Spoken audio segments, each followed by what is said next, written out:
We are gonna start with some scapula cars with our band. So now that you have your band anchored up, or you can get it anchored up and hit pause if you need to, I like to put my hand through the loop and then grab it. And so then I've got a nice easy grip on it. Again, we don't want to work too hard. You can decide how much resistance you want on that band, if you want to grab it closer to the pole and have more resistance, or not so close and have less resistance. We're going to start working around shoulder height, maybe even just below that. We're going to do this again after at a slightly higher height, so our hand will be lower down. But for now, you can set yourself up so it's basically around shoulder height. You could also just do this sitting in a chair. I'm going to do it sitting on the ground because I prefer to sit on the ground and it's easier for this setup, but anywhere where your arm is around shoulder height for these first ones.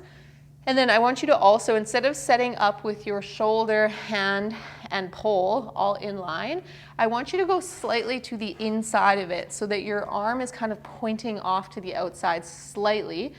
And that'll just help you kind of match the angle of your rib cage a little more and give us a little bit more movement through that shoulder blade. With your other legs, with your other arm, or with your legs and your arm, I don't really care what you do with the non being used. I can't talk today. With the other arm that you are not using at this point in time. Just do whatever you want with it, make yourself comfortable. And we're just gonna roll through some really easy scapula cars to start here. So we're anchored up. I'm gonna try to keep that elbow straight, so really focus on that today when we do these. And we're gonna pull the shoulder blade into the spine. We're gonna elevate along the spine, and then we're gonna let the band bring us forward as far as we can. Then we'll bring it down, we'll come back again, and I want you to make the biggest circle you possibly can with that shoulder blade. Really let the band assist you in dragging that shoulder blade forward, and then pull it down, and then bring it on back. We're gonna go nice and easy here. A few slow reps in each direction. We're gonna do 2 more. Coming down, all the way back into the spine. Try to make sure you're not compensating with your neck as well. Coming forward. And then as we retract, don't let your neck come forward. Keep that neck where it is. Keep your elbows silent. All the way back forward. Come down and then pause. We're gonna bring that shoulder blade back up. We're gonna bring it all the way into the spine. We're gonna slide it down along the spine, and then we're gonna let it come forward. Let the band help you get it there.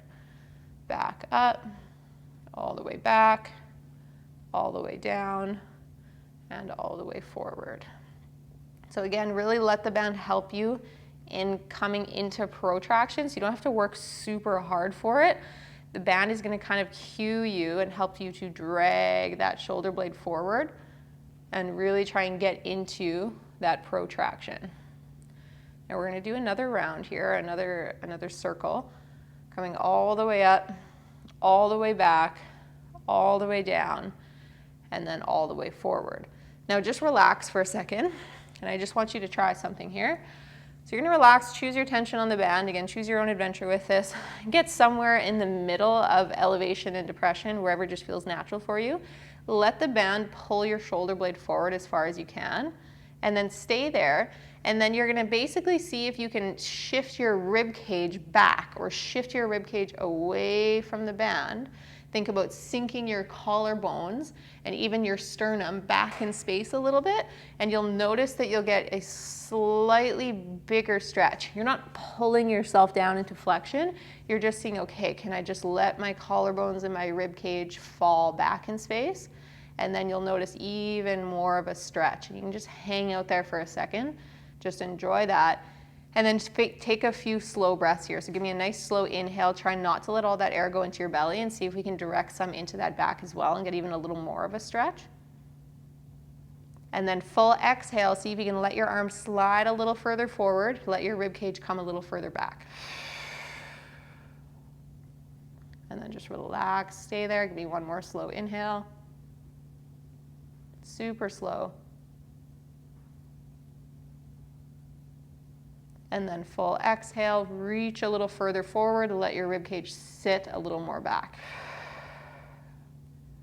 Now when I do that, I feel a significant increase in that stretch. So that's just something that you guys can play with. And it's something we're gonna be working on later with this stick as well, but it'll be more of a bilateral setup.